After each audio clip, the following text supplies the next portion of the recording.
I was holding an eviction notice, standing on the porch of the house I built with my own two hands. The house where I carried my wife across the threshold in 1994.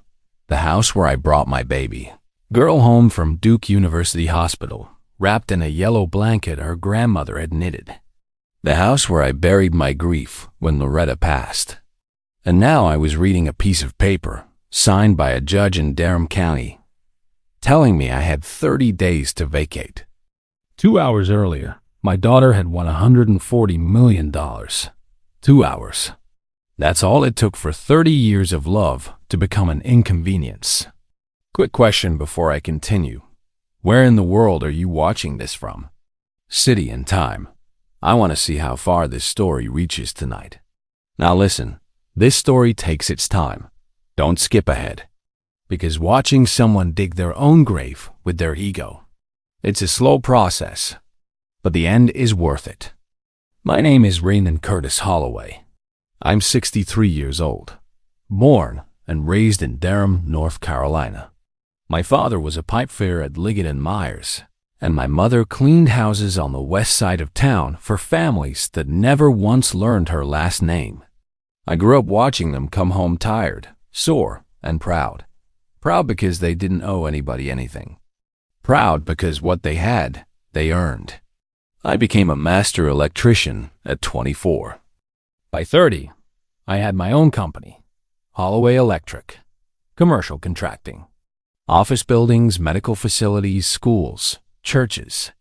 I wired half the new construction in the Research Triangle between 1991 and 2010.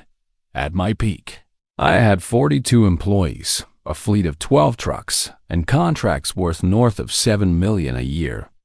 Not bad for a boy from Fayetteville Street who used to eat mayonnaise sandwiches for dinner 3 nights a week.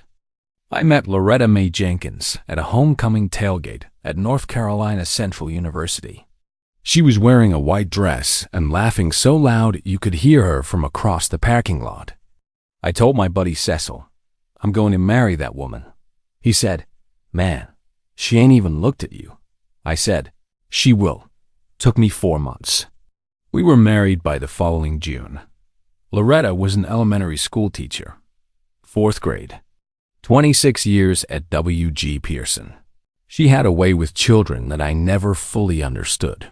Some magic in her patience, some grace in her firmness. She wanted kids of her own more than anything in this world. We tried for years. Doctors, treatments, prayers. And then, in 1991, at the age of 33, Loretta got pregnant. Vanessa Elaine Holloway was born on March 14, 1991, at 6:47 in the morning. 7 pounds, 2 ounces. She had her mother's eyes and my stubbornness. And from the moment I held her, I made a promise. I said, this child will never want for anything. This child will never feel what I felt growing up. This child will have a foundation. So I built a house, not just any house. I bought a lot on Piedmont Ridge Lane, a quiet street backing up to a stand of longleaf pines on the edge of what used to be tobacco farmland. I poured the foundation myself on weekends. I ran the wiring, naturally. I hired a framing crew from my church. I laid the hardwood floors by hand, red oak, quarter sawn, sanded 3 times. 4 bedrooms, 2-car garage, a wraparound porch with cedar railings that Loretta insisted on. I put a magnolia tree in the front yard because her grandmother had one in Goldsboro, and she said the smell reminded her of being safe. That house was never just a house. It was a declaration. It said, the Holloways are here. We built this. We own this. Nobody gave it to us. Vanessa grew up in that house. She played in the backyard. She did homework at the kitchen table. She brought her prom date to the living room, where I sat in my recliner and asked him exactly 3 questions, and the boy almost fainted. She left for college from that front porch, and Loretta and I stood there waving until her car disappeared down the road. And then Loretta cried, and I pretended I didn't. Loretta passed in 2016. Pancreatic cancer. Fast and merciless. She went from diagnosis to gone in 11 weeks. I sat in our bedroom for 3 days afterward. I didn't eat. I didn't answer the phone. I just sat there, holding her reading glasses, listening to the silence fill up the house like water rising. Vanessa was 25 then. She held me together. She came home every weekend for a year. She cooked. She cleaned. She made me go to church. She sat on the porch with me on Sunday evenings and told me stories about her week, just to fill the quiet. She was my anchor.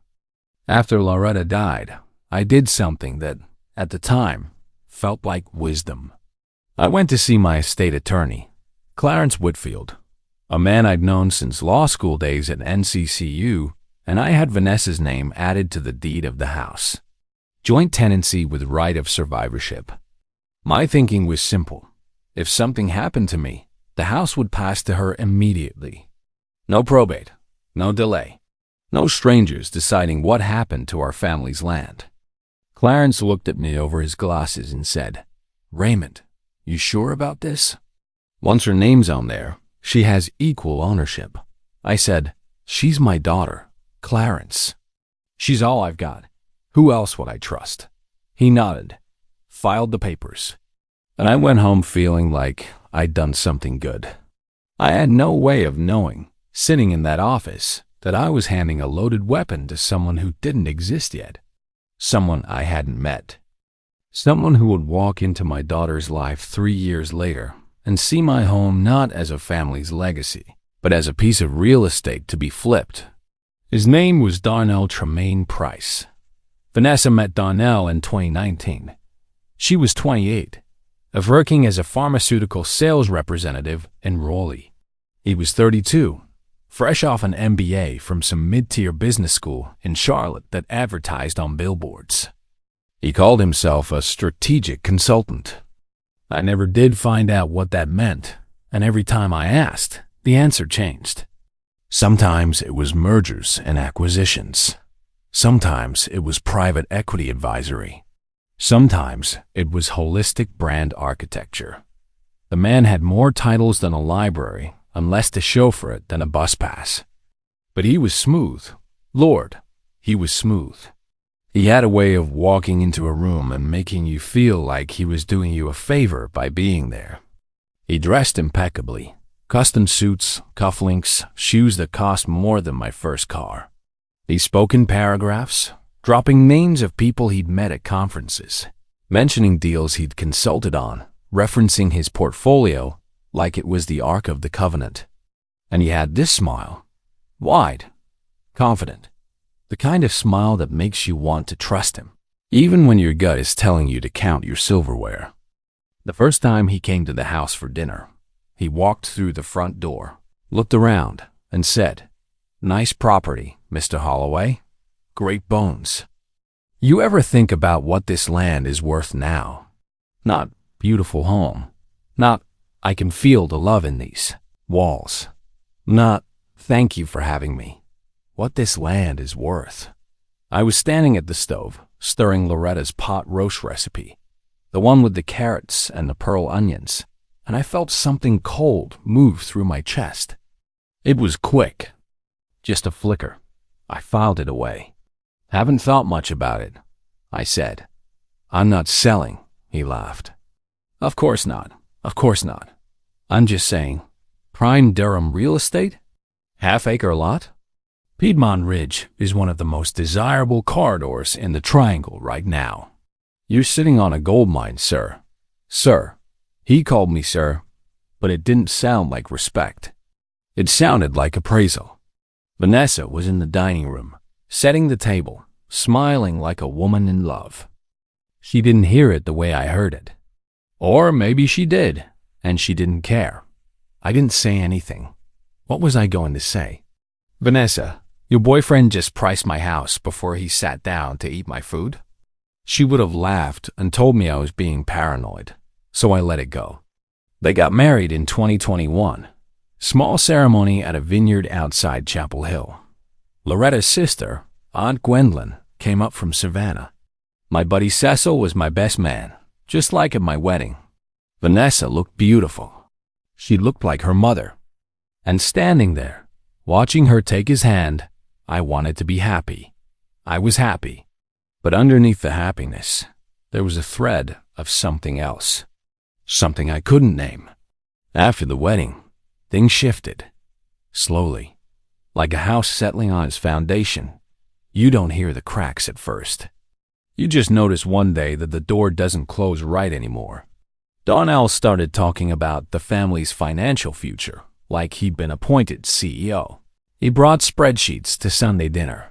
He talked about leveraging assets, optimizing portfolios, restructuring what he called legacy holdings.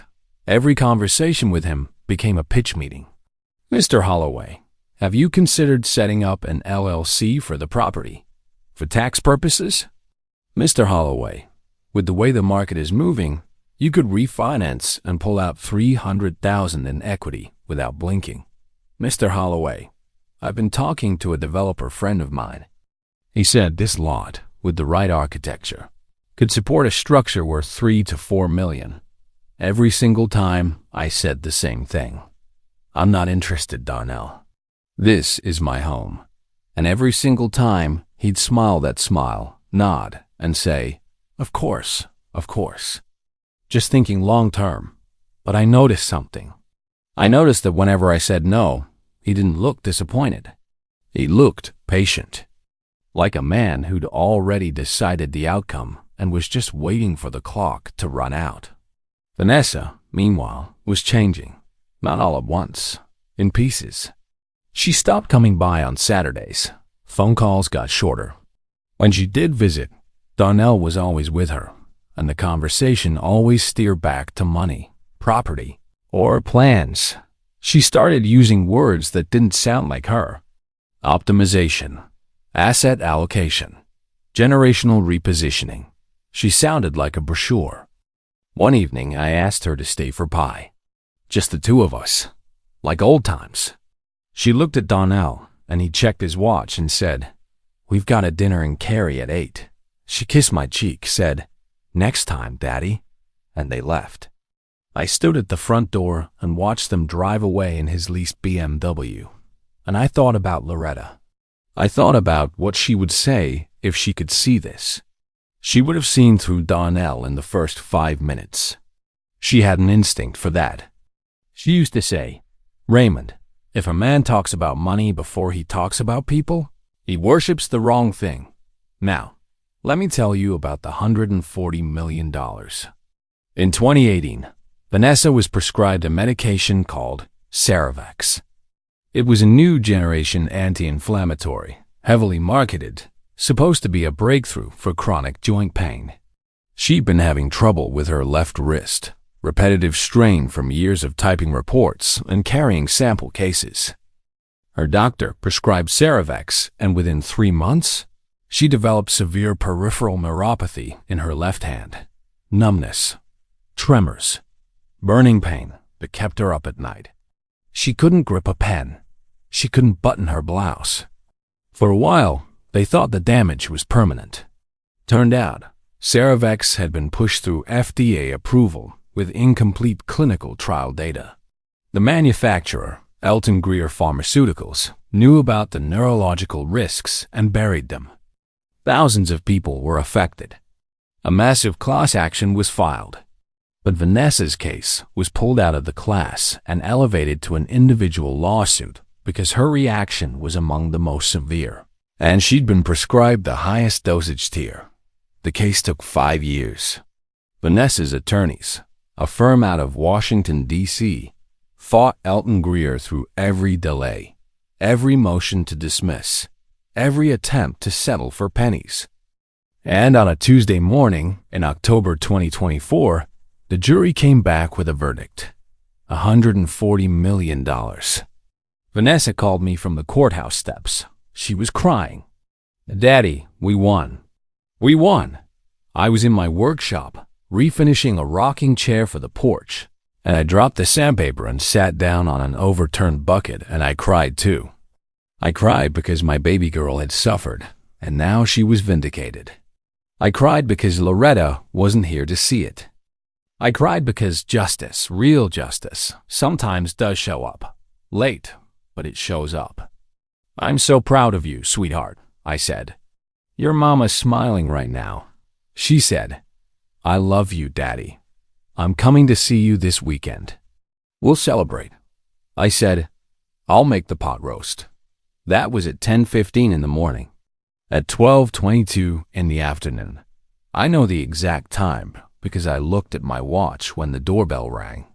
A man in a gray suit was standing on my porch. He was holding a manila envelope. He said, "Are you Raymond Curtis Holloway?" I said, "I am." He handed me the envelope. "You've been served, sir." I opened it right there, standing in the doorway. Inside was a formal eviction notice, filed by Vanessa E. Holloway Price and Darnell T. Price. The notice stated that, pursuant to a quitclaim deed executed on September 3, 2024, Raymond C. Holloway had transferred his interest in the property at 4712 Piedmont Ridge Lane to Vanessa E. Holloway Price as sole owner, and that, as a non-owner occupant, he was being given 30 days to vacate. I read it twice. Then I read it a third time. The quitclaim deed. September 3rd. I had never signed a quitclaim deed. I had never transferred my interest. I had never agreed to any of this. And yet, there it was. A document with what looked like my signature. Close, very close, but not mine. The loop on the R was wrong. The tail on the Y was too long. Small things. Things nobody would notice unless they'd written that signature 10,000 times. My signature had been forged. My daughter, or her husband, or both of them, had forged my name on a legal document to steal my home. And they timed it so that the eviction would arrive on the same day. Vanessa won $140 million. Because they knew that with that kind of money, no one would question why they were restructuring property. It would look like estate planning. It would look like modernization. It would look like a daughter taking care of her aging father's affairs. But it wasn't. It was theft. I walked back into the house. I closed the door behind me. I went to my study, the small room off the hallway where I keep my files, my books, my photos of Loretta. I sat down in the leather chair she gave me for my 50th birthday. I put the eviction notice on the desk, and I placed my hands flat on the oak surface and stared at the paper until the words blurred. I didn't cry. Not this time. The tears were there, locked somewhere deep in my chest, but they wouldn't come up. Because the grief was wrapped in something harder, something that squeezed tighter than sadness. It was the realization that my daughter, the baby I held at 6:47 in the morning, the girl I taught to ride a bicycle in the driveway, the young woman I added to this very deed because I trusted her more than anyone alive, had looked at my home, my life, my legacy, and decided it was hers to take. I took off my glasses, rubbed my eyes, felt the roughness of my calluses against my eyelids. 30 years of pulling wire, bending conduit, building something from nothing.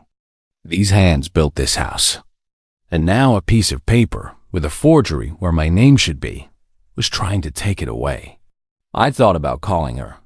I thought about driving to Raleigh, standing in her living room, and asking her straight to her face, "Did you do this? Did you let him do this?" I thought about raising my voice, about saying words I couldn't take back. But I didn't. Because there's something you learn when you've been in business for 35 years. When you've sat across from contractors who tried to cheat you, vendors who tried to shortchange you, partners who tried to undercut you. You learn that the loudest man in the room is usually the most afraid. And the man who stays quiet, he's the one who's already figured out his next 3 moves. I opened my desk drawer. I pulled out the original deed, the real one. The one Clarence Whitfield had filed in 2016. I pulled out my copies of every document related to this property. Every tax receipt. Every insurance statement. Every improvement record. 30 years of paper, organized in manila folders, labeled in my own handwriting. And then I called Clarence. "Clarence," I said, "I need to see you tomorrow morning." First thing, "Everything all right, Raymond?" "No," I said, "it's not. But it will be." I hung up the phone. I sat in the quiet. The evening light was coming through the window, falling across Loretta's photo on the bookshelf. She was smiling, the way she always smiled, like she knew something you didn't. I didn't want to be right. Lord knows, I wanted to be wrong. I wanted there to be some explanation, some mix-up, some paperwork error that a phone call could fix. I wanted my daughter to be the woman I raised, not the woman this eviction notice suggested she'd become. But the loop on the R was wrong, and the tail on the Y was too long. And the filing date was September 3rd, 3 weeks before the verdict. They'd planned it. Before the money even came through, they'd already decided to take my house. That night, I didn't sleep. I sat on the porch in Loretta's rocking chair, the one she'd sit in every evening, and I listened to the crickets and the wind moving through the longleaf pines, and I made a decision. I wasn't going to yell. I wasn't going to beg. I wasn't going to give Darnell Tremaine Price the satisfaction of seeing me broken. I was going to do what I've done my entire life. I was going to build something, quietly, carefully, brick by brick. And when I was finished, they were going to see exactly what it looked like when a man who built his house from the ground up decides to protect it. The next morning, I was at Clarence Whitfield's office at 8 a.m. sharp. His practice was on Mangum Street, above a barbershop that had been there since 1978. I'd been going to Clarence for 20 years. He drafted my will. He set up the LLC for Holloway Electric.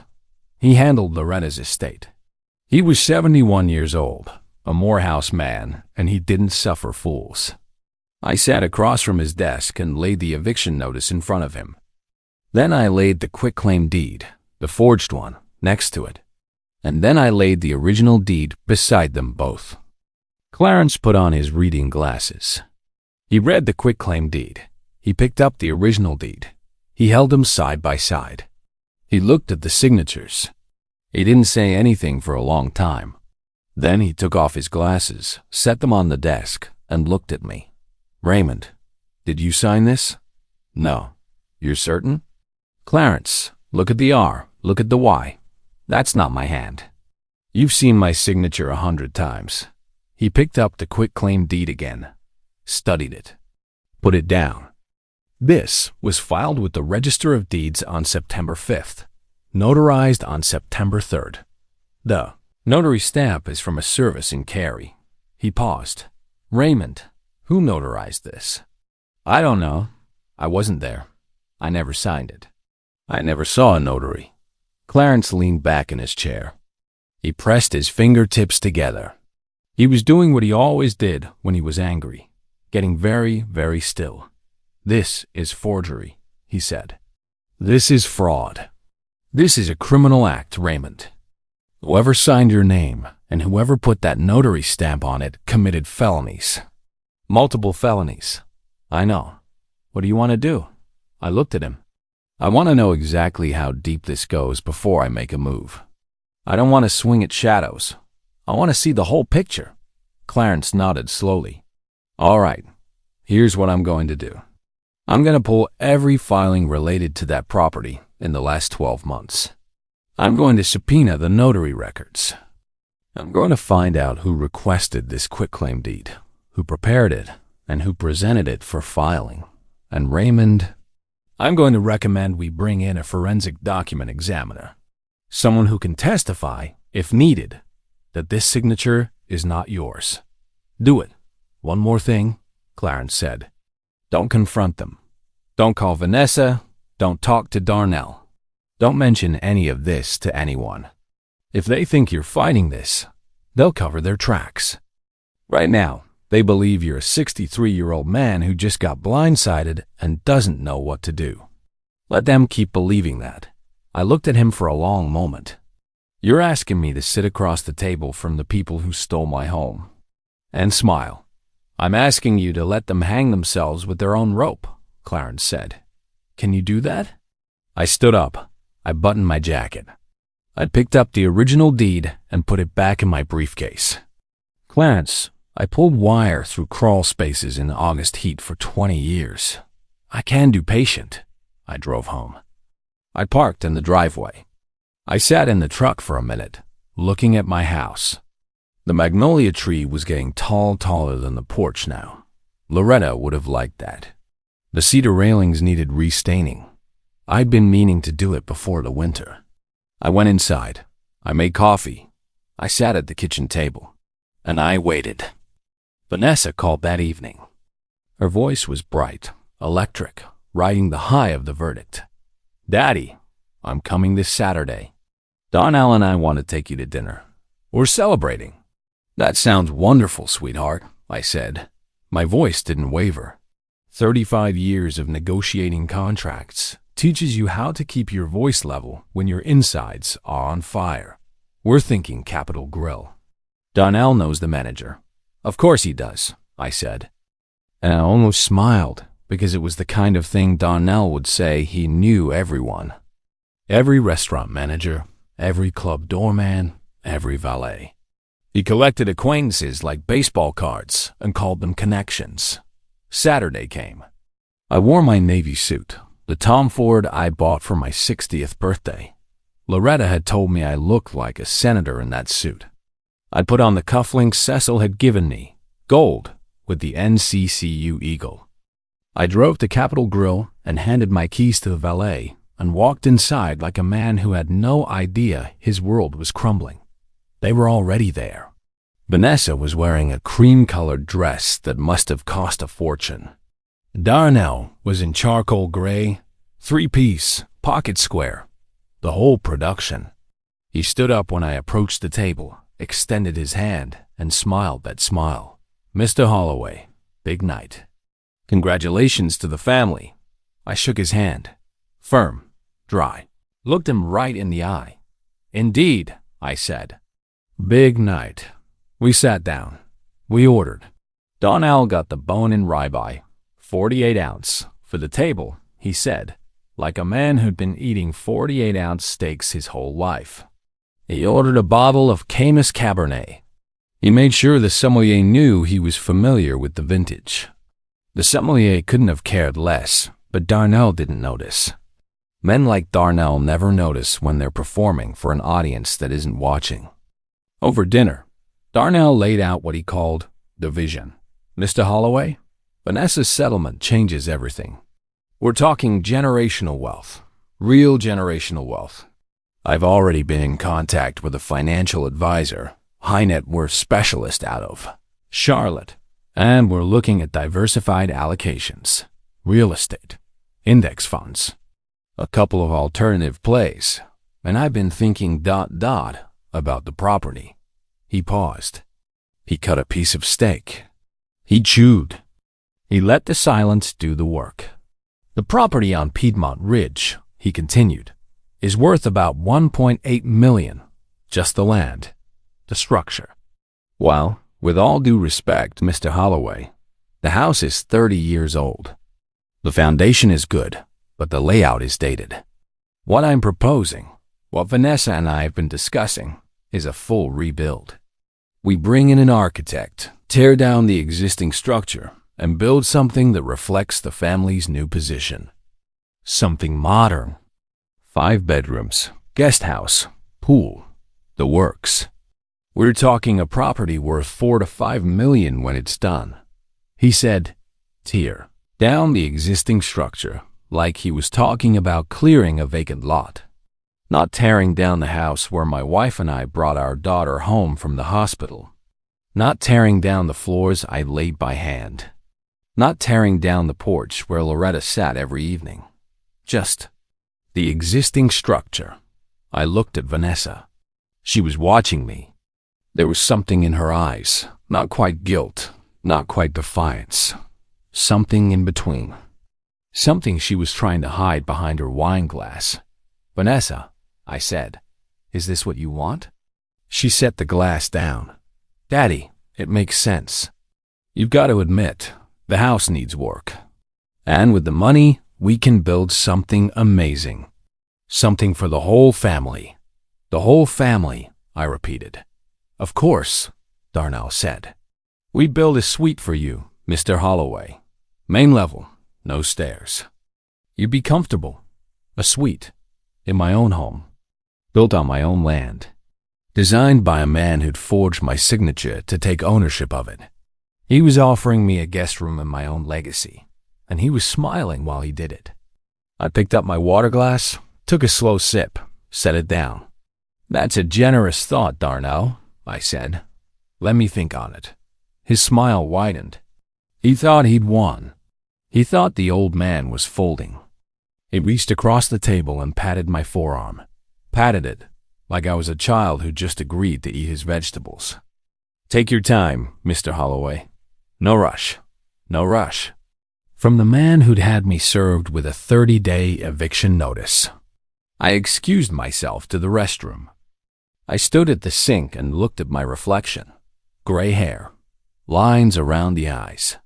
The face of a man who'd worked in the sun and the wind and the cold for 4 decades. A man who'd buried his wife and kept going. A man who'd given everything he had to his daughter and was now watching her husband sharpen a knife with his name on it. I washed my hands, dried them on the cloth towel, straightened my tie, let them talk, let them think they already won. I went back to the table and ate my steak and listened to Darnell talk about architecture and market trajectories and brand positioning for another 45 minutes.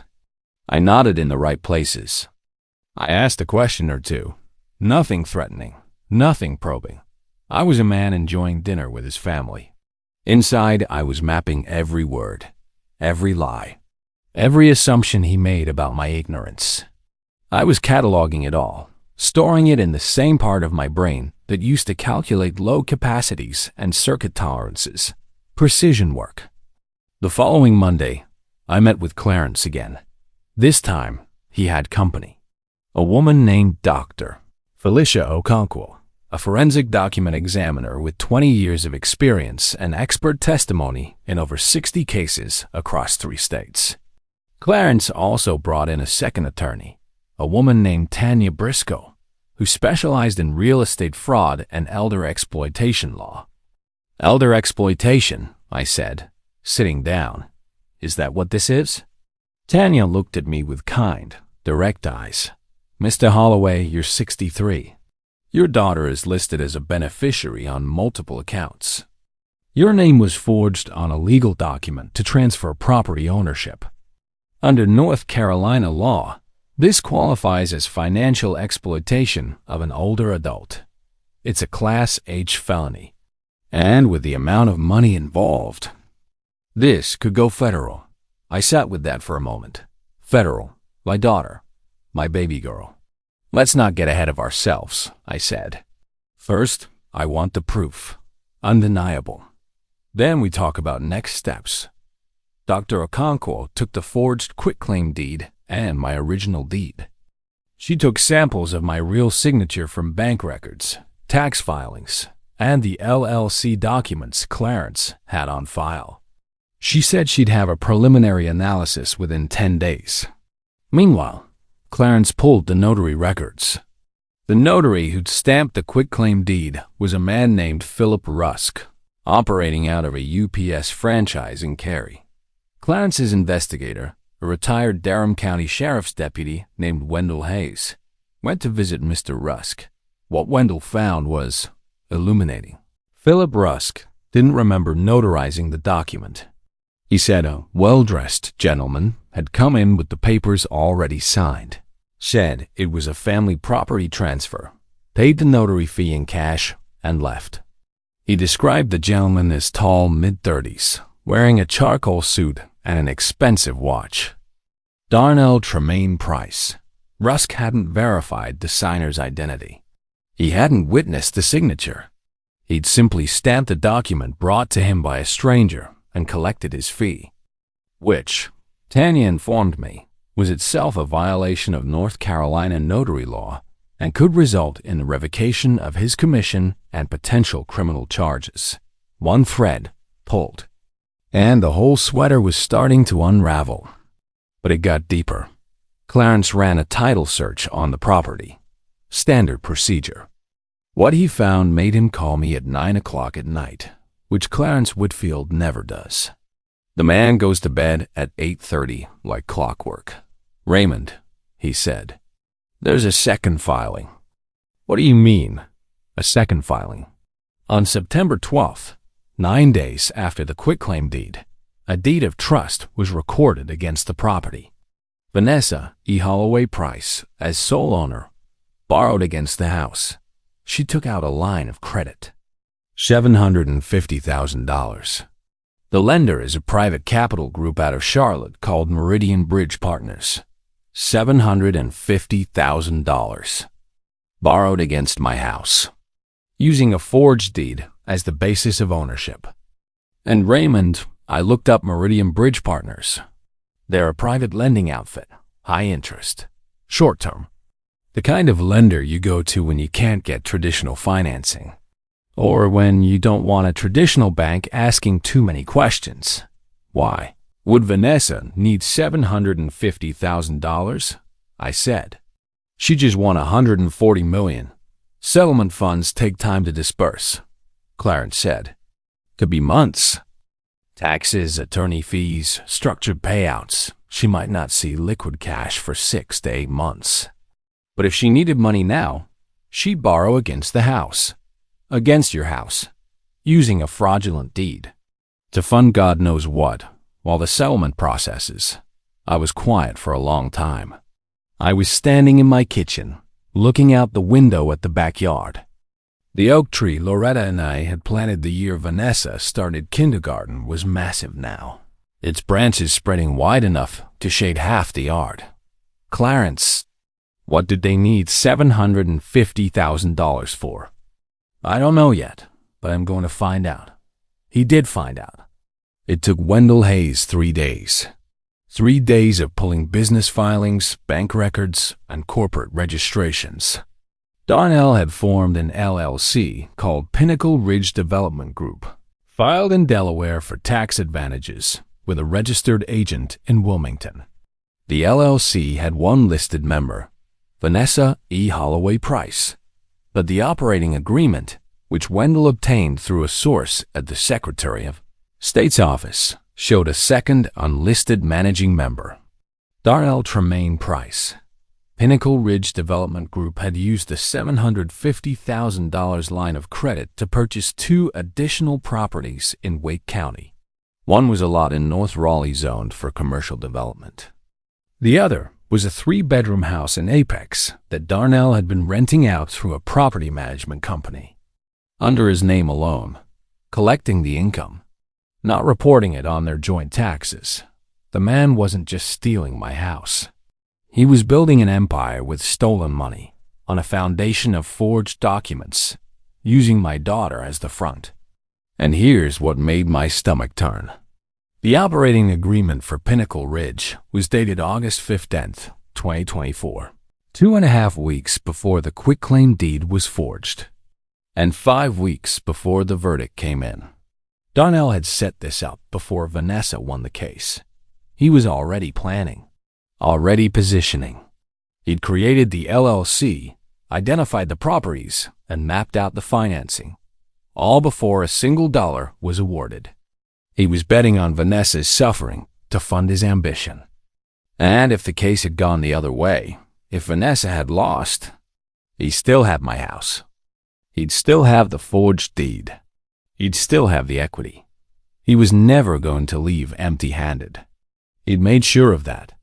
I sat in my study that night with the folder Clarence had compiled, property records, corporate filings, bank statements, the notary's description of the well-dressed gentleman, Dr. Okonkwo's preliminary finding that the signature on the quitclaim deed was with 97% probability not consistent with my known signatures.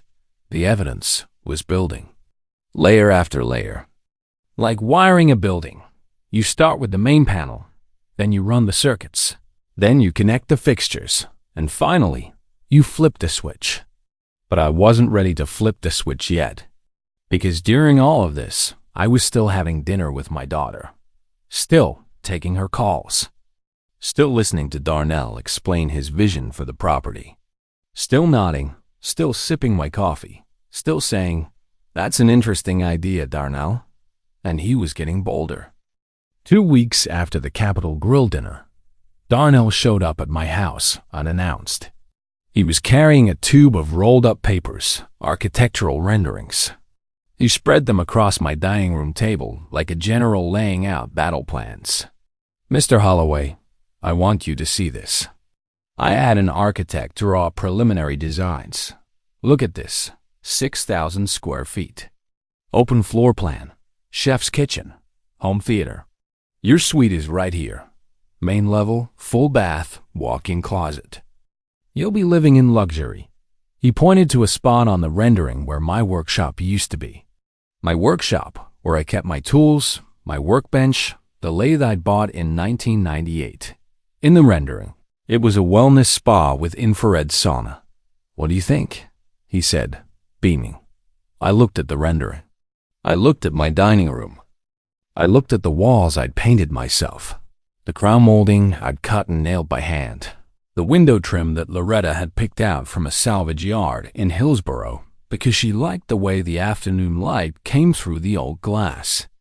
"It's impressive," I said. "I knew you'd love it. Vanessa and I are thinking we start demo in January.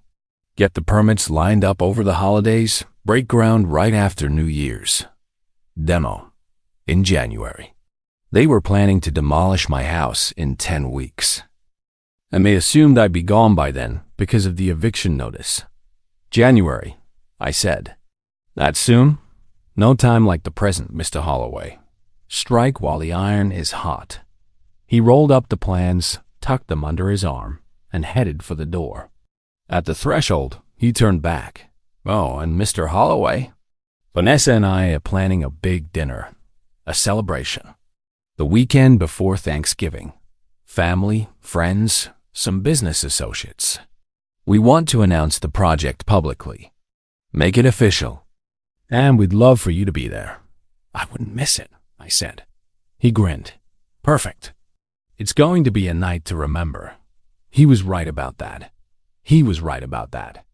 The celebration dinner was set for November 16th, a Saturday evening. Vanessa and Darnell had rented out the private dining room at the Durham Hotel, a boutique property downtown, all exposed brick and mid-century modern furniture. The kind of place that serves $16 cocktails and calls breadsticks artisanal bad-ons.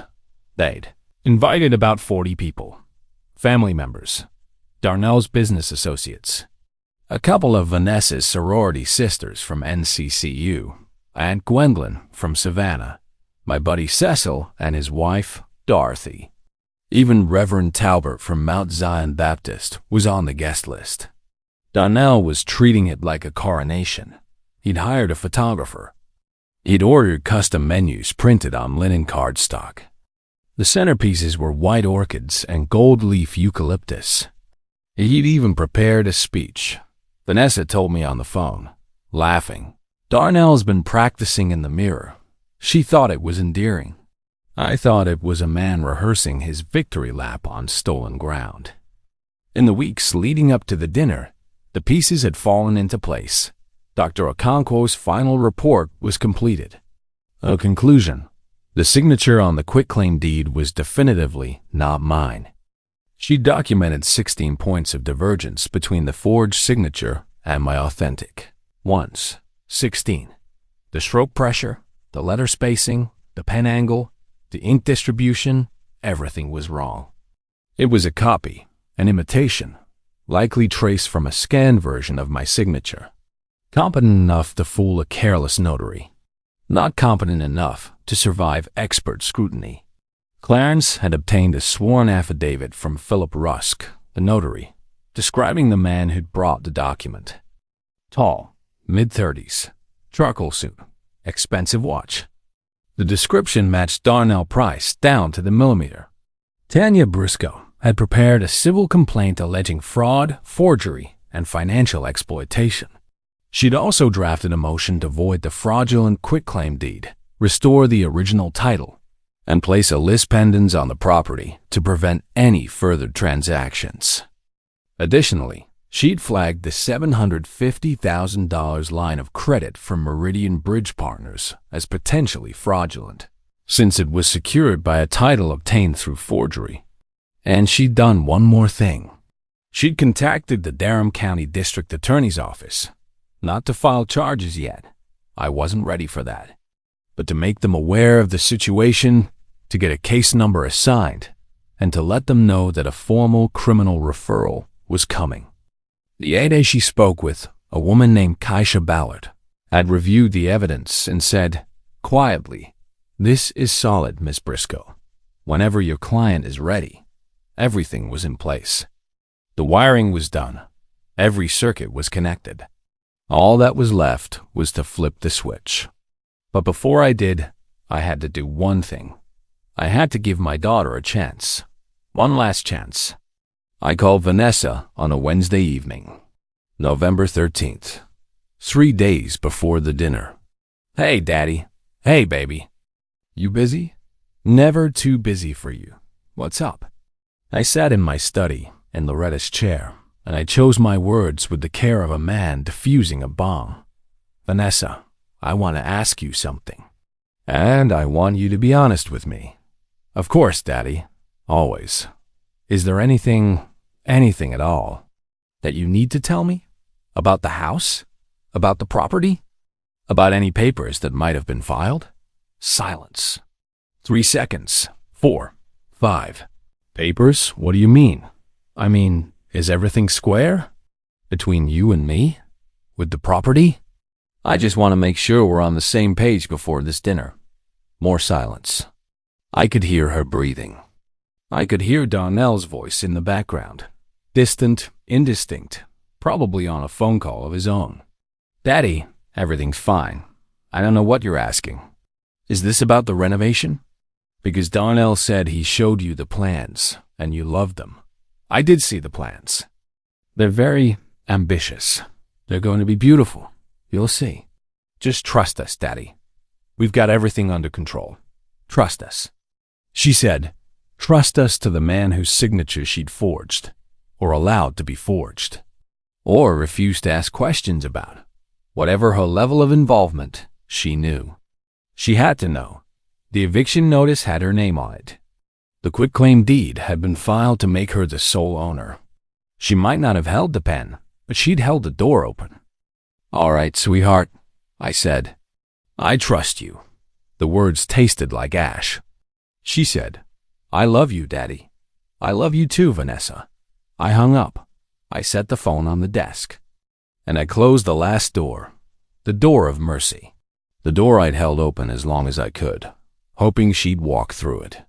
Hoping she'd say, "Daddy, there's something I have to tell you." Hoping that somewhere inside the woman she'd become, the girl I raised was still alive. But she didn't walk through it. She chose the lie. She chose Darnell. She chose the money and the mansion and the new life built on her father's stolen ground. The door closed, and it wasn't opening again.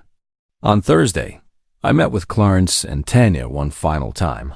We reviewed the plan. We reviewed the documents. We reviewed the sequence of events. Tanya would be present at the dinner, not as my attorney, not visibly, but as a guest. I introduced her to the family story as an old friend of Loretta's from college. She'd be there to witness and to serve the civil papers, if needed, on the spot. Clarence handed me a leather portfolio.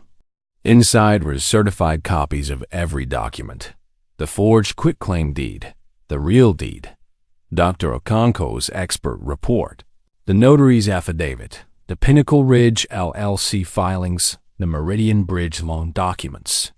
Everything organized in chronological order, tabbed with color-coded labels. 30 years of building, 30 days of investigation, all distilled into a 2-inch stack of paper.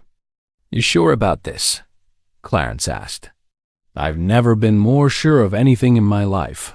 It's going to be ugly, Raymond. No, I said. Ugly was what they did to me. What I'm going to do is clean. What I'm going to do is the truth. On Friday evening, the night before the dinner, I sat in my study. The house was quiet. I could hear the wind moving through the pines outside.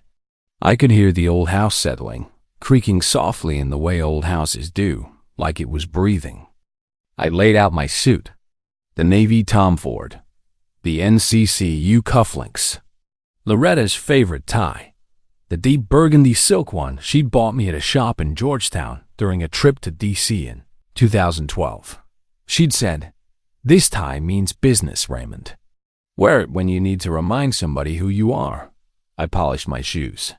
I ironed my shirt. I shaved carefully, the way my father taught me. Hot towel first, then the grain, then against it. I looked at myself in the bathroom mirror. 63 years old. Gray at the temples. A scar above my left eyebrow from a conduit pipe that slipped in 1996. Lines around the mouth from years of squinting in the sun and years of holding my tongue when lesser men tried to tell me what I was worth. I looked at that man in the mirror, and I said, out loud, in the empty bathroom of the empty house, "Loretta, I'm going to protect our home. I'm going to protect our name. And I'm going to do it right." I set the leather portfolio on the dresser next to the suit. I turned off the light. I went to bed. And for the first time in weeks, I slept. Deep, still, dreamless. The kind of sleep that comes when the decision is made and the fear is gone and all that's left is the doing. The storm was coming tomorrow. But I was the I.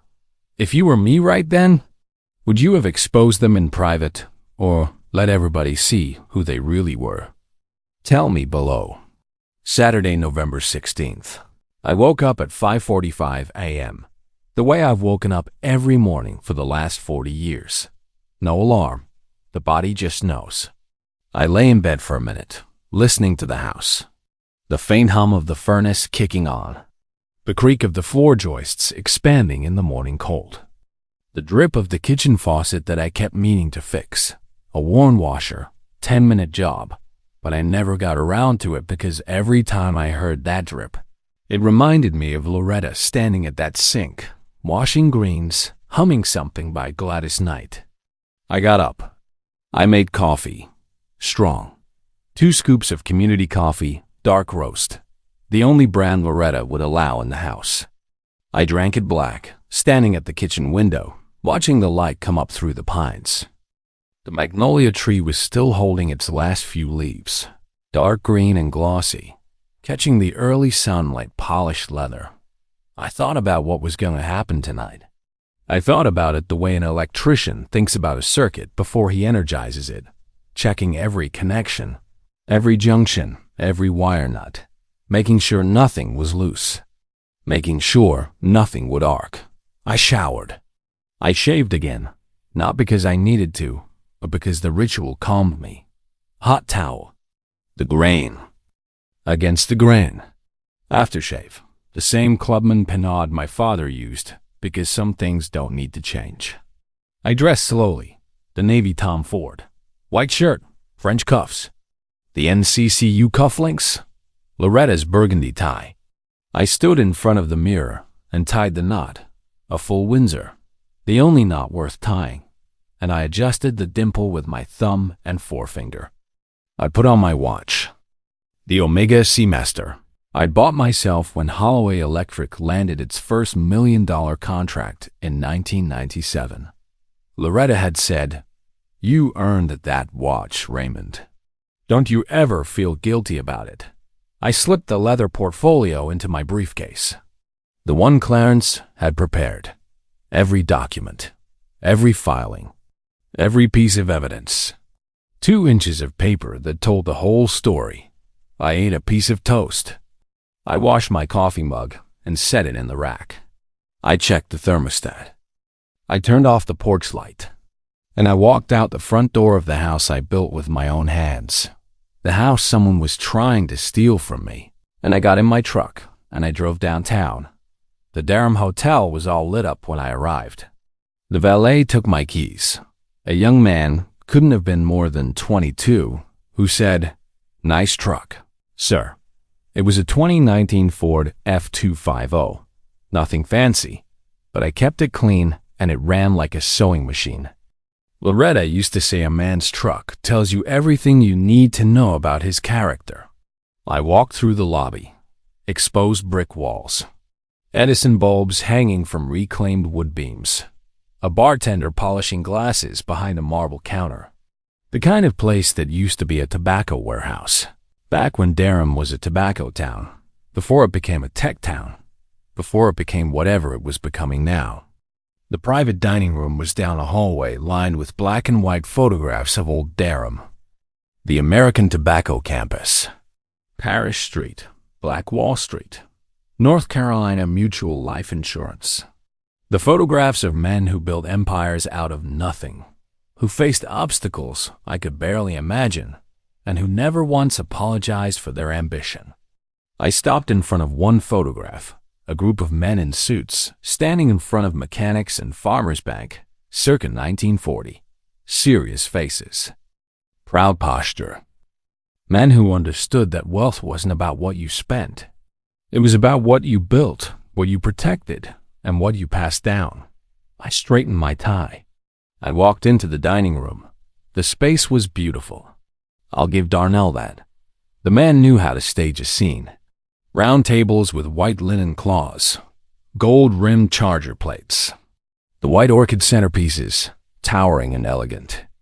Candles everywhere, real candles, not those battery-operated things, filling the room with a warm, honeyed glow. A string quartet in the corner was playing something by Coltrane. Soft, sophisticated. The kind of music that makes people feel cultured, whether they are or not. About 35 guests had arrived. I recognized most of them. Aunt Gwendolyn was sitting near the front, wearing her church hat even though it wasn't church, because Aunt Gwendolyn wore her church hat everywhere and dared anyone to comment. Cecil and Dorothy were at a table near the window. Cecil caught my eye and nodded. He didn't know what was coming, but he knew me well enough to know that when I wore the Tom Ford and the burgundy tie, something significant was happening. Vanessa's sorority sisters were clustered near the bar, laughing, glasses of Prosecco in hand. A few of Darnell's business associates were there, men I'd never met, dressed in suits that tried too hard, checking their phones every 30 seconds. Reverend Talbert was seated at a corner table, his Bible resting next to his water glass, because Reverend Talbert never went anywhere without his Bible. He said it kept him honest. I always respected that about him. And then there was Tanya Briscoe. She was sitting at a table near the back, wearing a simple black dress, pearls understated. She looked like any other guest. She looked like an old friend of the family. She caught my eye across the room and gave me the slightest nod. The kind of nod that said, "Everything is in position." I found my table. Front and center, naturally. Darnell had placed me right next to the head of the table, his seat, so that I'd be visible during his speech. The loving father-in-law, the patriarch, the elder statesman giving his blessing to the new generation. That was the role he'd cast me in. The old man smiling approvingly while the young king claimed his throne. Vanessa came to me first. She was wearing emerald green, a fitted dress with a high collar, her hair pulled back, diamond studs in her ears that I'd never seen before. She looked stunning.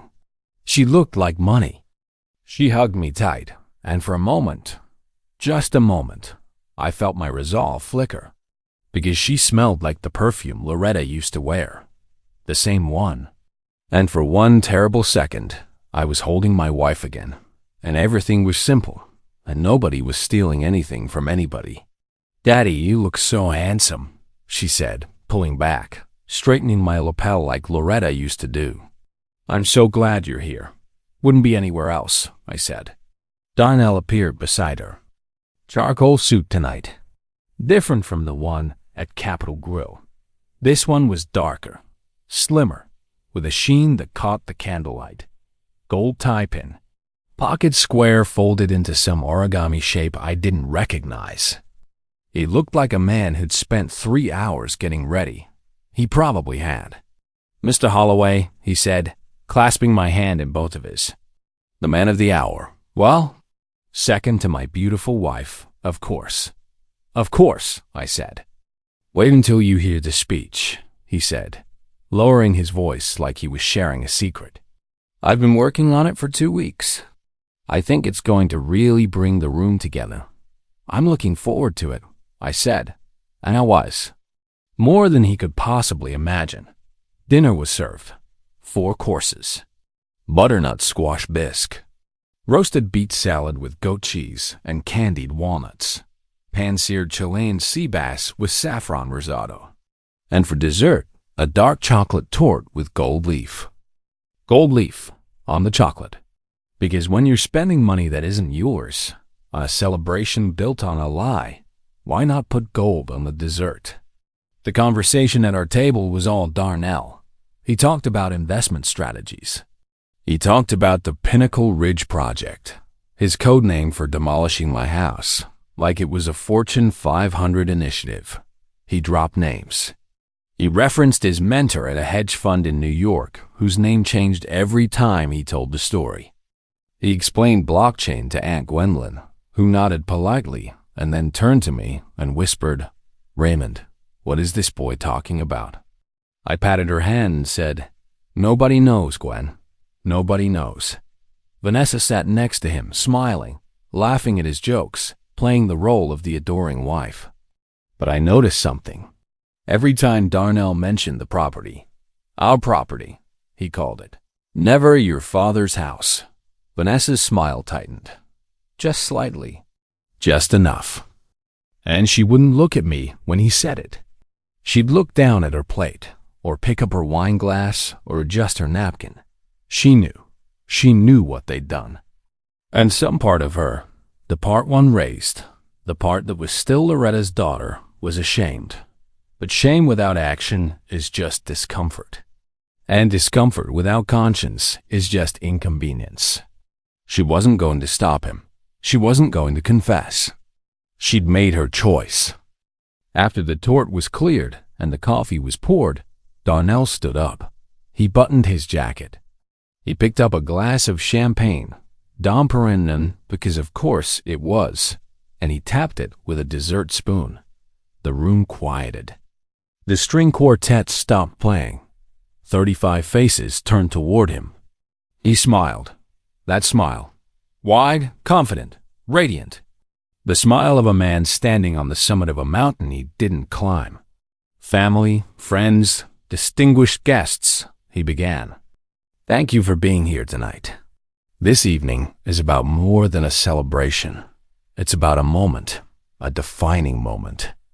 A moment that changes the trajectory of a family forever." He paused for effect. He was good at pauses. He'd probably practiced them in the mirror, too. 5 years ago, my wife, Vanessa, faced one of the most difficult chapters of her life. A medical crisis that tested her body, her spirit, and her faith. But she didn't break. She fought. She endured. And she prevailed. $140 million. Not because she was lucky, because she was right. Because justice, eventually, always finds its way. Applause. Warm, genuine applause. Aunt Gwendolyn said, "Amen." Reverend Talbert nodded. Cecil raised his coffee cup. Darnell waited for the applause to die down. Then he continued, "But tonight, I don't just want to celebrate the past. I want to talk about the future, because Vanessa and I have a vision. A vision for this family. A vision for our legacy. And it starts with a home." He picked up a remote control from the table. He clicked a button. Behind him, a projector screen descended from the ceiling. They'd installed a projector.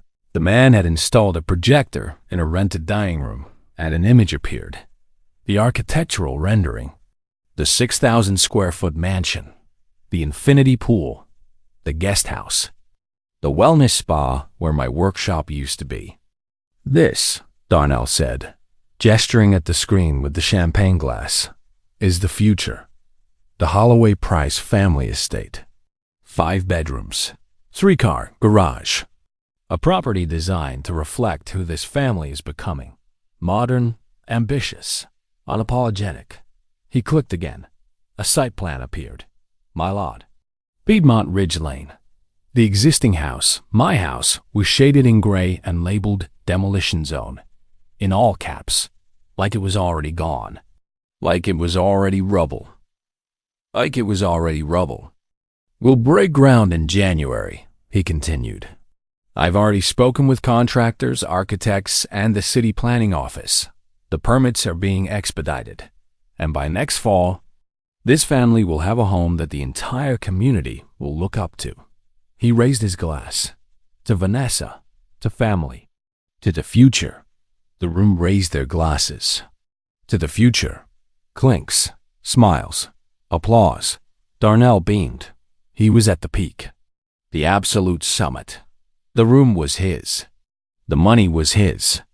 The house was his. The plan had worked perfectly. The old man was sitting right there, smiling, docile, grateful to be included. Everything had gone exactly as he designed it. He sat down. He kissed Vanessa on the cheek. He leaned back in his chair with the satisfied exhale of a man who believed he had won. I waited. I waited for the applause to fully die. I waited for the glasses to be set down. I waited for the murmur of conversation to begin again, because I wanted silence when I spoke. Not the silence of attention, the silence of gravity. I stood up, not quickly, not dramatically. I placed my napkin on the table. I adjusted my jacket. I picked up my water glass, not champagne, because I don't drink when I'm working, and I held it loosely in my left hand. I let the room notice me on its own time. One by one, heads turned. Conversations trailed off. Darnell looked up at me with a flicker of confusion. Mr. Holloway? You want to say something? I do, I said. If you don't mind. Of course, of course. The floor is yours. He gestured magnanimously, like a king granting permission for a peasant to approach the throne. I set the water glass down. I folded my hands in front of me. I looked at the room. At Cecil, at Aunt Gwendolyn, at Reverend Talbert, at the sorority sisters and the business associates and the photographer with her camera ready, at Vanessa, who was watching me with something new in her eyes, something she hadn't shown all night. Fear. Darnell, I said, that was a beautiful speech. You're right. Family is everything. Trust is everything. And legacy is sacred. I spent my entire life believing that. I paused. Let the words settle. I built the house on Piedmont Ridge Lane in 1993. I poured the foundation myself. I ran the wiring. I laid the floors by hand. Red oak, quarter sawn, sanded 3 times. My wife, Loretta, God rest her soul, she picked out every fixture, every paint color, every piece of trim. That house is not a structure. It is 30 years of my life. It is the place where I brought my daughter home from the hospital. It is the place where my wife took her last breath. And it is mine. The room was completely still. No one was drinking. No one was whispering. The string quartet had their bows resting on their knees. On October 8th of this year, I continued, approximately 2 hours after Vanessa received the verdict in her case, a process server arrived at my door. He handed me an eviction notice. The notice stated that I had 30 days to vacate my home, my own home. The home I built. A murmur rippled through the room. Aunt Gwendolyn's hand went to her mouth. Cecil sat forward in his chair. Reverend Talbert slowly closed his Bible. The eviction was based on a document, a quitclaim deed filed on September 5th of this year, which purported to transfer my ownership interest in the property to Vanessa as sole owner. The deed bore what appeared to be my signature. I reached down to my briefcase, which I'd placed beside my chair. I opened it. I took out the leather portfolio. I set it on the table and opened it to the first tab. I did not sign that document. I did not authorize it. I did not know it existed until I received the eviction notice. The signature on the quitclaim deed is a forgery. Darnell's smile died. It didn't fade. It died, like a light going out. One moment it was there, and the next it was gone, replaced by something flat, something rigid, something that looked like a mask being pulled too tight. Mr. Holloway, I think there's been a misunderstanding. There has been no misunderstanding, Darnell. Please don't interrupt me. I'll be brief. I turned to the next tab. I retained a forensic document examiner, Dr. Felicia Okonkwo, a court-certified expert with 20 years of experience. She analyzed the signature on the quitclaim deed and compared it to 16 known samples of my authentic signature. Her conclusion, documented in this report, is that the signature on the deed is definitively not mine. 16 points of divergence. The stroke pressure, the letter spacing, the pen angle, none of it matches. I turned to the next tab. I also obtained a sworn affidavit from the notary public who stamped the document. A man named Philip Rusk, operating out of a UPS franchise in Cary. Mr. Rusk states the well-dressed gentleman in his mid-30s, wearing a charcoal suit and an expensive watch, brought the document to him already signed. Mr. Rusk did not witness the signature. He did not verify the signer's identity. He simply stamped the paper and collected his fee. I looked at Darnell, directly, calmly, the way you look at a fuse box before you pull the main breaker. Mr. Rusk's description of that gentleman matches you, Darnell. Precisely. The room was a held breath. 40 people suspended in the space between disbelief and understanding. Darnell's jaw was working, the muscles in his face twitching like current through a bad wire. His eyes were moving, scanning the room, searching for an exit, a lifeline, someone who would intervene. Nobody intervened, but it doesn't stop there, I said. I turned to the next tab. 9 days after the fraudulent quitclaim deed was filed, a deed of trust was recorded against the property. Vanessa, listed as sole owner, borrowed $750,000 from a private lending group called Meridian Bridge Partners. That money was used to purchase 2 additional properties in Wake County through an LLC called Pinnacle Ridge Development Group. An LLC formed on August 15th, 3 weeks before the quitclaim deed was even forged. I let that land. I watched the arithmetic happen behind people's eyes. August 15th, before the forgery, before the verdict, before any of this was supposed to exist. Pinnacle Ridge Development Group lists Vanessa as its sole member, but the operating agreement, which I have here, names a second unlisted managing member. I looked at Darnell. Darnell stood up. His chair scraped against the floor. The sound was sharp, ugly, like a scratch across vinyl. This is ridiculous, he said. His voice was higher than usual. Faster. Mr. Holloway, I don't know where you got these documents, but this is completely. Sit down, Darnell. I didn't raise my voice. I didn't need to. My voice was the same volume it had been the entire time. But the temperature of it changed. It went from narrative to command. And something in the way I said it, some frequency, some gravity, made him stop. He didn't sit down, but he stopped talking. I'm not going to stand here and argue with you, I said. The documents speak for themselves.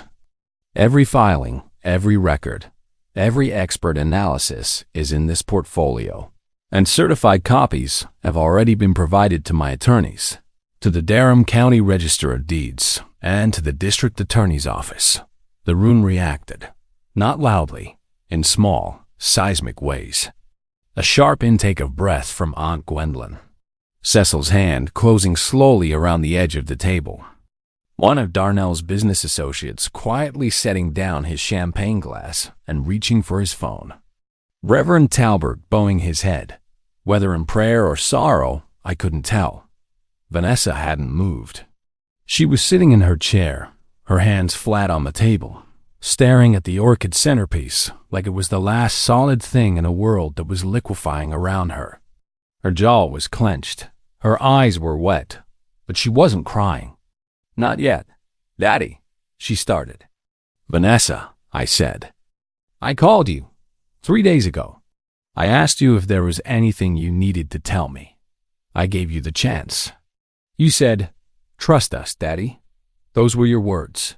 Her lips pressed together. A tear broke free and rolled down her left cheek. She didn't wipe it away. "You have my love," I said. "You will always have my love. You are my daughter. You are Loretta's daughter. Nothing changes that, but you will not have my house. You will not demolish the floors your mother walked on. You will not erase 30 years of my life to build a monument to his ambition." I gestured toward the projection screen, where the architectural renderings still glowed.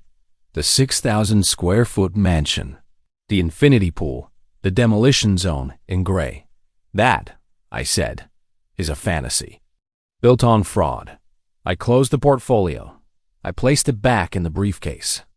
Then I nodded toward Tanya Briscoe, who was already standing. She walked to the front of the room, carrying a thin envelope. She was composed, professional.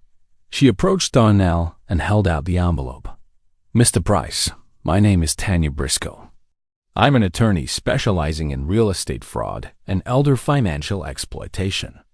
This envelope contains a civil complaint filed on behalf of Mr. Raymond Holloway in Durham County Superior Court. It also contains a motion to void the fraudulent quitclaim deed and restore original title, as well as a lis pendens notice prohibiting any further transactions involving the property at 4712 Piedmont Ridge Lane.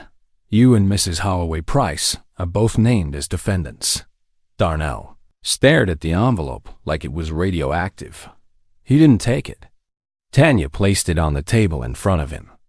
"Additionally," Tanya continued, "you should be aware that a criminal referral for forgery, fraud, and financial exploitation has been forwarded to the Durham County District Attorney's Office. No charges have been filed at this time, but the matter is under active review." The photographer lowered her camera. One of Darnell's business associates was already putting on his coat. Another was heading for the door without looking back. Darnell's face was a landscape of disintegration. The confidence, the charm, the smooth veneer, all of it was cracking, falling away in pieces like plaster off a water-damaged wall. Underneath was something small, something frightened, something that had never expected to be seen. "Mr. Holloway," he said. His voice was different now, quiet, almost pleading. We can work this out. This doesn't have to be public. I can explain everything. The LLC was for tax purposes. The deed was it was a formality. I was going to talk to you about it. You were going to demolish my house in January," I said. "You showed me the plans yourself. You put a spa where my workshop is. You labeled my home a demolition zone. And you did all of it with a forged signature and a stolen title. There is nothing to explain, Darnell. There is nothing to work out." I buttoned my jacket. I picked up my briefcase. "I didn't do this to humiliate you," I said. "You humiliated yourself the moment you decided that my life's work was yours to take. That my silence meant I didn't see you. That my patience meant I was weak. I saw every move you made, every single one." I turned to Vanessa. She was looking at me now, not at the orchid, not at the table, at me. And in her eyes, I saw the girl who used to sit on this man's lap and read books aloud while her mother made dinner in the next room. I saw the girl who cried when her goldfish died and insisted we have a funeral in the backyard with a shoebox coffin and a prayer. I saw the girl who told me at 8 years old, "Daddy, I'm never going to leave this house." "Vanessa," I said. When you're ready to talk, really talk, you know where to find me. I'll be at home, our home. I walked toward the door. Cecil stood up as I passed his table and gripped my arm. Not a word. Just a grip. A brother's grip. Dorothy had tears on her face. Aunt Gwendolyn reached out and touched my hand as I passed, and she whispered, "Your mama raised you right." Raymond. Reverend Talbert caught my eye and nodded once. Slow. Deep. The nod of a man who had just witnessed something he would carry into next Sunday's sermon. I walked out of the private dining room. I walked through the lobby. The bartender was still polishing glasses. The Edison bulbs were still glowing. The photographs of old Durham were still on the walls. The men in suits, the banks, the insurance companies, the legacy of people who built something and protected it. I handed the valet my ticket. He brought the truck around. I got in, closed the door, and sat there for a moment. I could see the hotel entrance in my rearview mirror. Through the glass doors, I could see the lobby, warm and golden. And I could see, in the distance, the faintest movement. Darnell standing in the hallway, alone, holding the envelope Tanya had given him, staring at it like a man reading his own obituary. I started the engine. I drove home. The house was dark when I pulled into the driveway. I sat in the truck for a long while, looking at it.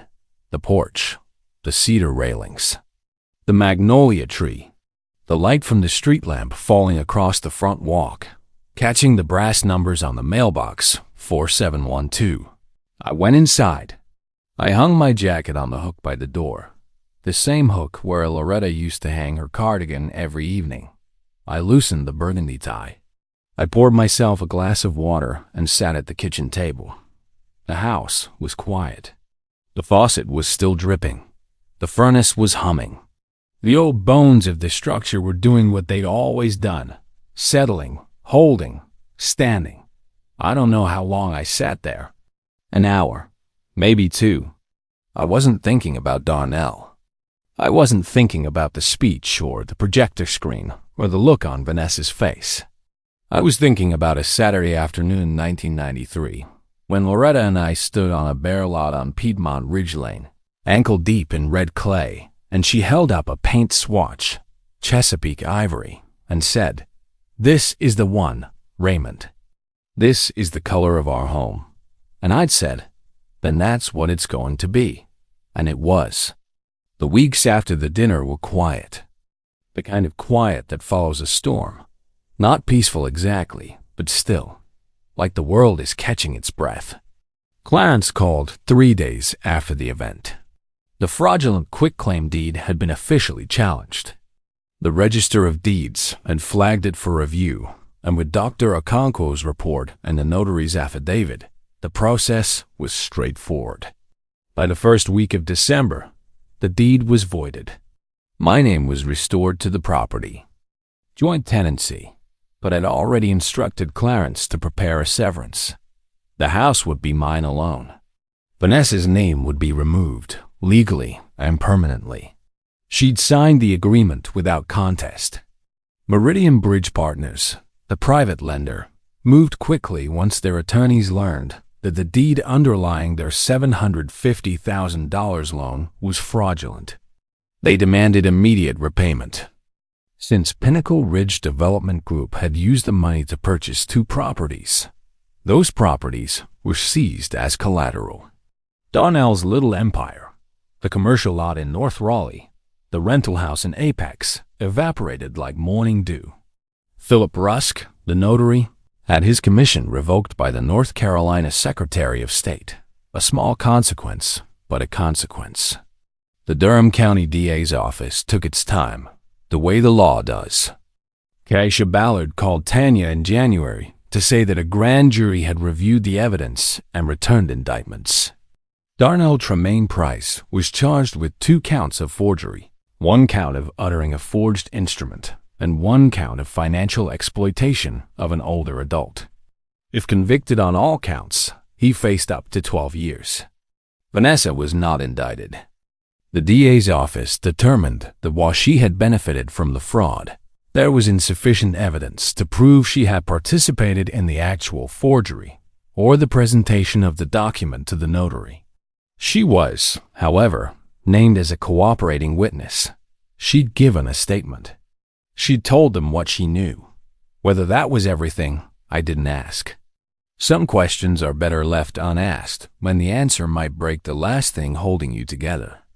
Darnell and Vanessa separated in December. He moved out of their house in Raleigh. Last I heard, he was staying in an extended stay hotel near the airport, the kind of place that rents by the week and smells like industrial carpet cleaner. His business associates stopped returning his calls. His mentor at the hedge fund, whichever hedge fund it was that week, was nowhere to be found.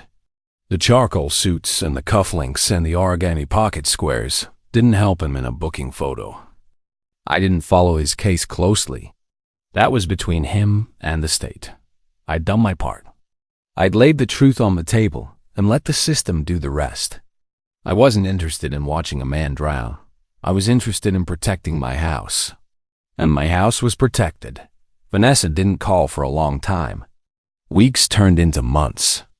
I heard from Aunt Gwendolyn that Vanessa had moved back to Durham into an apartment near Northgate Mall, that she'd retained a financial advisor, a real one, not Darnell, to manage the settlement funds, that she was seeing a therapist, that she was trying. I didn't reach out. Not because I didn't love her, because I needed her to reach out. I needed her to make the choice to walk back across the bridge she'd burned. I couldn't carry her this time. She had to walk. When the dogwoods bloomed that spring, she called, "Daddy?" "Hey, baby." Silence. Long and full, the kind of silence that carries weight. "Can I come home?" "You can come to the house," I said. "We'll sit on the porch." She came on a Sunday afternoon. She pulled into the driveway in a modest sedan, not the least BMW, not anything flashy. She got out slowly, like a woman approaching something sacred. She stood on the front walk and looked at the house the way she used to look at it when she was a little girl coming home from school, like it was the biggest, safest place in the world. She walked up the porch steps. I was in Loretta's rocking chair. The magnolia tree was in full bloom, thick, creamy blossoms filling the air with that sweet, heavy scent that always made Loretta close her eyes and breathe deep. Vanessa sat in the other chair. My chair, usually. She didn't say anything for a while. She just rocked, back and forth, listening to the creak of the wood, the birds in the pines, the neighborhood sounds, someone mowing the lawn, a child laughing 2 houses down. "I should have told you," she said, finally. "I knew about the deed. I didn't sign it. I didn't forge your name, but I knew Darnell was handling things. And I didn't ask questions, because asking questions meant admitting that what he was doing was wrong. And if I admitted that, then I had to admit what I'd become." She paused. Mama would be ashamed of me. I let that sit in the air for a moment. I didn't correct her. I didn't rush in to comfort her, because she was right.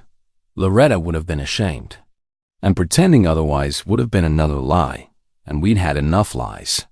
"Your mama loved you more than she loved anything on this earth," I said, "including me, probably. And yes, she would have been heartbroken by what you allowed to happen. But she also would have been the first person to say, 'Get up. Do better, and don't ever let another soul come between you and your father again.'" Vanessa cried then. Not the careful, controlled tears from the dinner. Real crying. The kind that shakes your shoulders and makes you ugly and human. I let her cry. I sat in my chair and rocked and waited. When she was done, she wiped her face with the back of her hand. No tissue, no composure, just raw. And she looked at me. "I don't deserve your forgiveness." "Probably not," I said. "But I'm not in the business of giving people what they deserve. I'm in the business of giving people what they need. And what you need is your father. And what I need is my daughter." She reached across the space between the 2 chairs and took my hand. Her grip was strong. stronger than I expected. And for a moment, I felt Loretta. Not in a mystical way, not in a ghost story way. I felt her in the warmth of my daughter's hand, in the stubbornness of her grip, in the way she held on like she was never going to let go again. We sat on that porch for 3 hours. We talked about the settlement and how she was managing it. She'd set up a trust for her future children. She'd donated to the pediatric wing at Duke Hospital.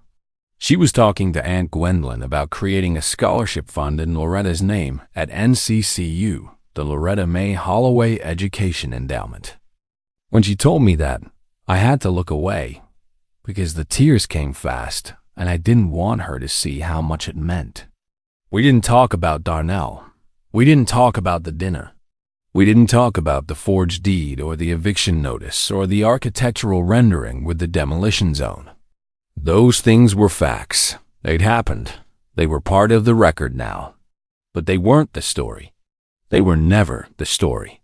The story was a man and his daughter sitting on a porch, listening to a magnolia tree grow. When she left that evening, she hugged me at the door. She held on for a long time. And when she pulled back, she touched the door frame, ran her fingers along the wood, the trim that I'd cut and nailed in 1993, the wood that Loretta had picked out at the salvage yard. "Don't ever change this house, Daddy." "I won't." She walked to her car. She got in. She drove away slowly, the way she used to when she was 16 and had just gotten her license, afraid to go too fast, checking the mirrors 3 times. I stood in the doorway. The evening light was soft and gold through the pines. The magnolia blossoms were glowing in the last of the sun. The faucet in the kitchen was still dripping. I'd fix it tomorrow. I walked back inside. I hung up my cardigan on the hook by the door, Loretta's hook. I went to my study. I sat down in the leather chair. I picked up her photo from the bookshelf, the one where she's laughing, really laughing, her head thrown back, the light catching her eyes. "We're all right, Loretta," I said. "We're all right." I set the photo back on the shelf. I turned off the desk lamp, and I sat in the dark for a while, listening to the house, the hum of the furnace, the creak of the joists, the faint drip of the faucet, the sounds of something solid, something standing, something that was built to last. Some people look at a quiet man and see weakness. They see an opportunity. They see someone to be managed, manipulated, moved out of the way. They think patience is the same as blindness. They think silence is the same as surrender. But a man who built his house with his own hands, a man who laid every floor, ran every wire, planted every tree, that man knows every crack, every nail, every board in the foundation. You can't take it from him without him feeling it. You can't forge his name without him recognizing the difference. And you can't stand in his dining room and call his life's work a demolition zone without him eventually standing up. I never raised my voice. I never had to. The truth was loud enough. What would you have done? Would you have confronted them in private or let the whole family see who they really were? Do you think there's any coming back from a betrayal like that? Or is the bridge burned forever? If you respect the truth, if you believe that character matters more than money, hit that subscribe button. Join this community. I'll be here next week with another one. Thank you for walking this road with me today.